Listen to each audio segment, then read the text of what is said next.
I've always been a skeptic, the type of person who laughed at ghost stories my friends would tell at parties.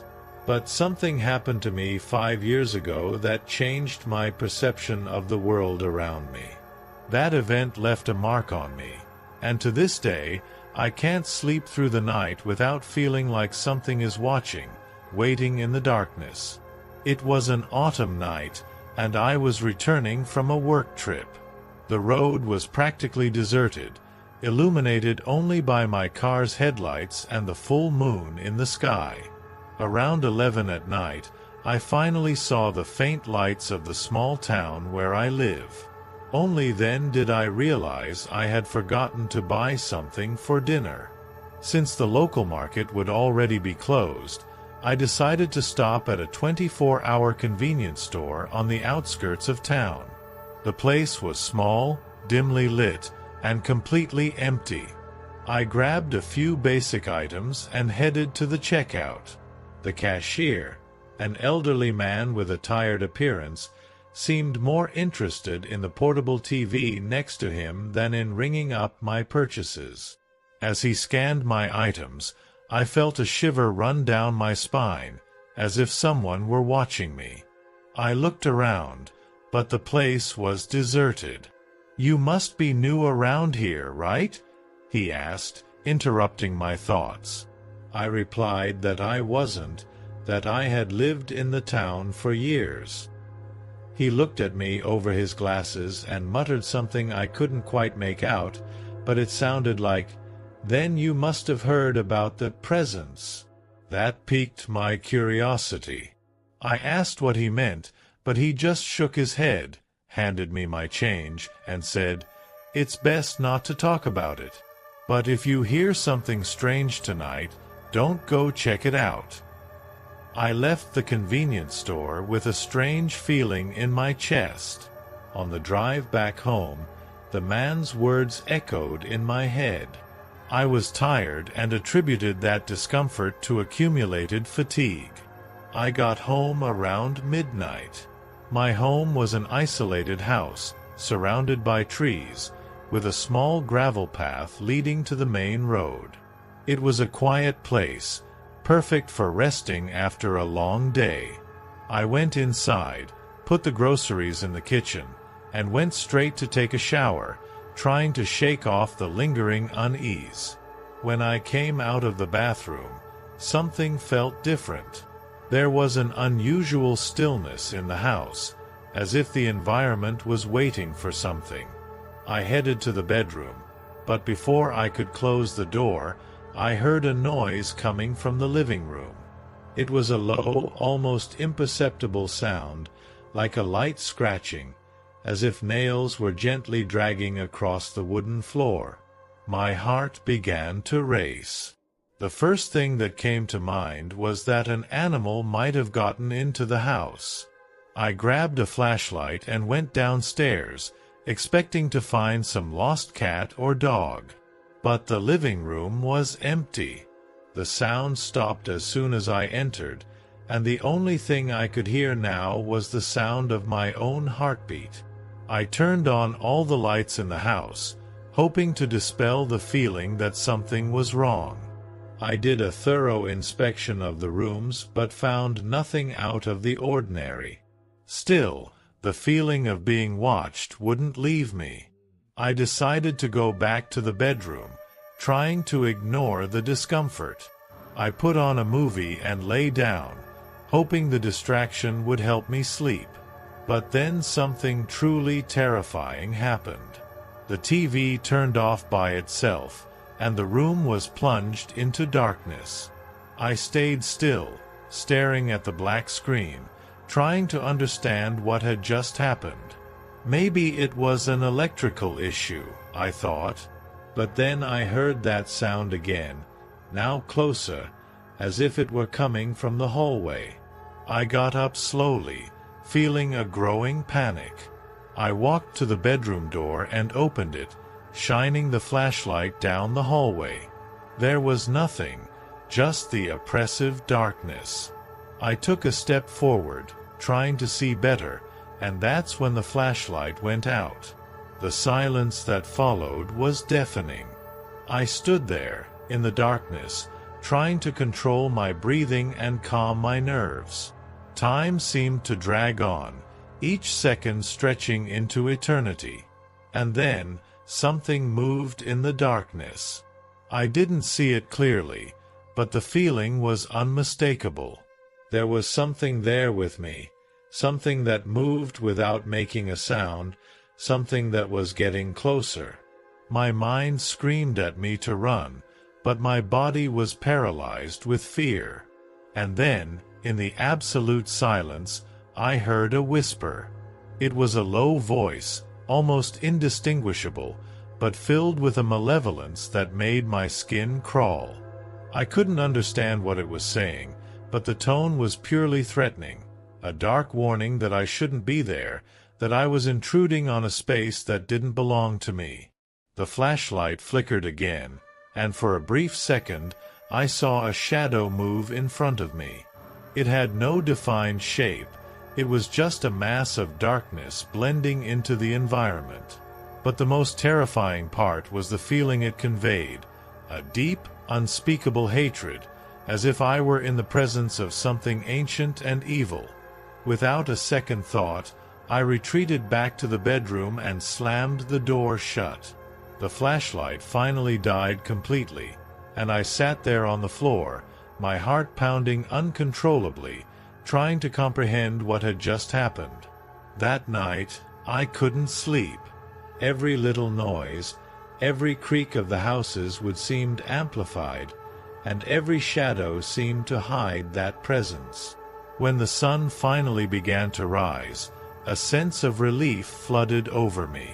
I carefully got up, still dazed, and opened the bedroom door. The house was quiet, but now it felt different, heavier.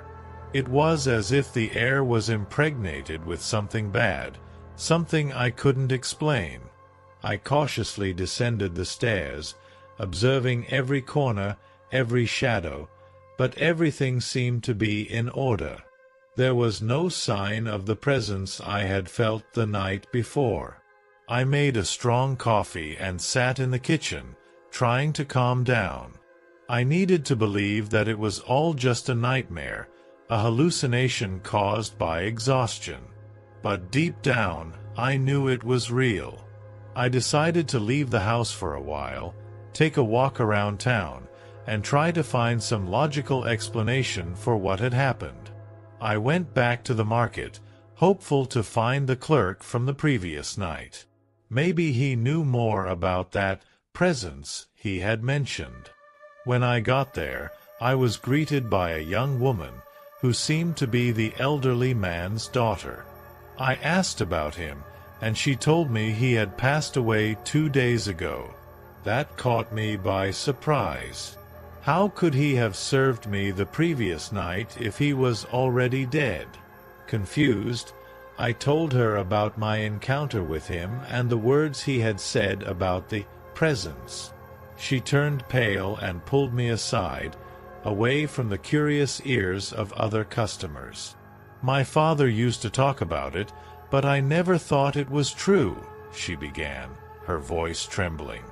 "He always said that from time to time, something dark and malevolent would appear in the town, an entity that feeds on people's fear. He believed that those who encounter this presence are marked forever."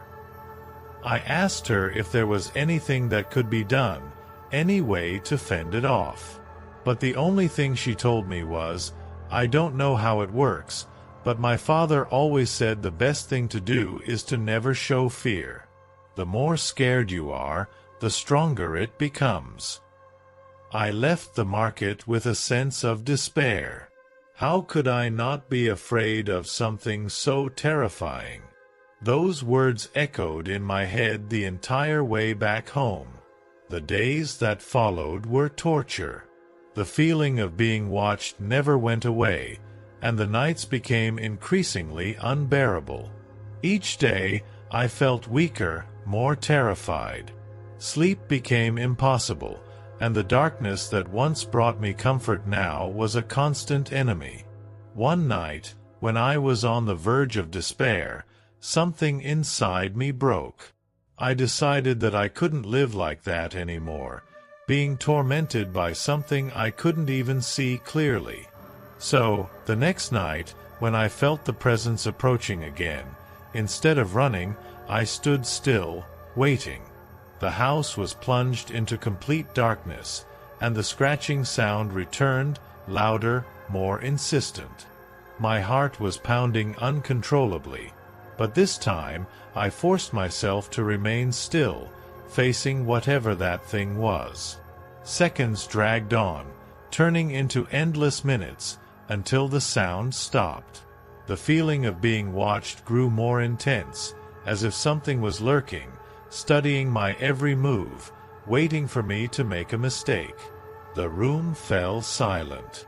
The only sound I could hear was my labored breathing. It was then that I felt the air around me change, as if the temperature had suddenly dropped. A strange smell, like mold and damp earth, began to fill the room. Everything inside me screamed to run, but I forced myself to stay calm. I remembered the woman's words at the market, "The more afraid you are, the stronger it becomes." With an almost superhuman effort, I took a deep breath, trying to control the rising panic within me. I closed my eyes for a second, trying to center myself, and when I opened them again, I saw something I will never forget. In the darkest corner of the room, a figure materialized. At first, it seemed like just a shadow, a distortion of the darkness that filled the room. But slowly, it took on a more defined shape. It was tall, slender, with elongated limbs and a head that almost touched the ceiling. Its eyes, if you could call them that, were two dark, lifeless spots that seemed to absorb all the light around them. My mind struggled to process what I was seeing. The figure had no face, but its presence exuded an indescribable evil. It moved slowly towards me, making no sound, as if it were floating above the floor. Instinctively, I took a step back, but forced myself to stop. "Don't show fear," I repeated mentally. "Don't show fear." The presence stopped a few feet away from me, as if studying my reaction.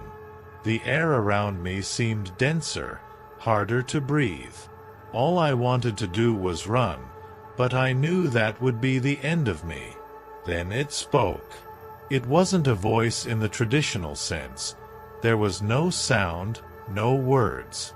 It was as if the communication was happening directly inside my mind, a violent intrusion of thoughts that weren't mine. The message was clear, though fragmented and chaotic: "You don't belong here." These words reverberated in my mind like a dark echo. I felt a sharp pain in my head, as if something was trying to invade my thoughts, corrupt my very consciousness. But even under that pressure, I continued to resist. I refused to give in to the fear. The entity seemed to realize my resistance. For a moment, the room grew quieter, as if the house itself was holding its breath.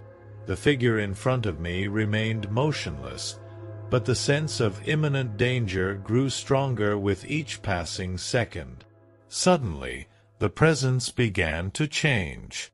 What was once just a formless shadow started to take on more defined, more familiar features. Slowly, the face of someone I knew appeared. It was my father, who had passed away when I was still young. His expression was blank, but the eyes, those black eyes, were the same as the entity's. I felt my heart tighten in my chest, a mix of longing and fear. It was as if that thing was trying to manipulate me, using the image of someone I loved to break my resolve. For a moment, I almost gave in. But then, I remembered that it wasn't real. It couldn't be. "You're not him," I whispered, my words breaking the heavy silence of the room. "You're nothing."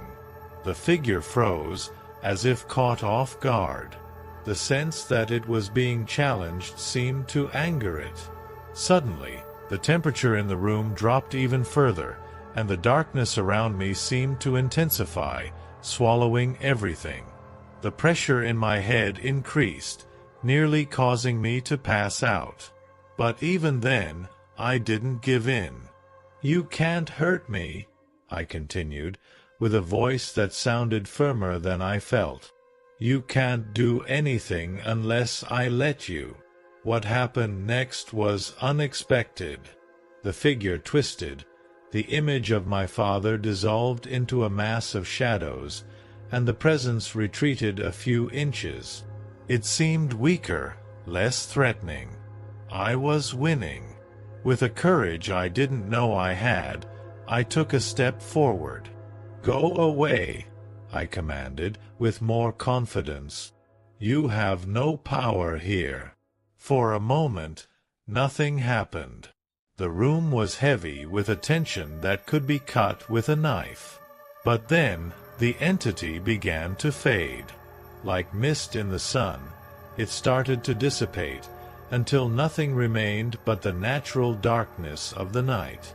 I stood there, motionless, trying to process what had just happened.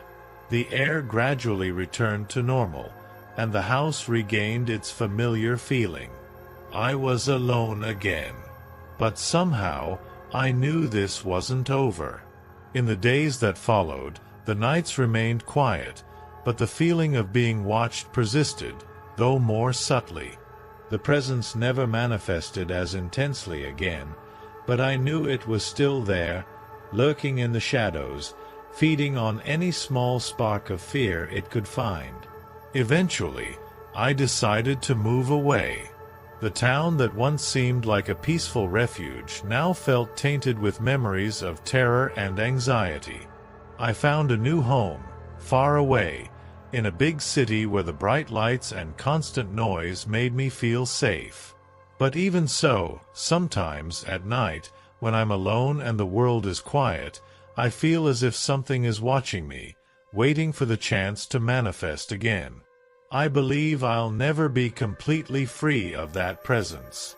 It's a part of me now, a shadow that always follows me. I've learned to live with it, not to let fear dominate me, but I know that at any moment, if I give it an opening, it will come back. And maybe next time, I won't be so lucky.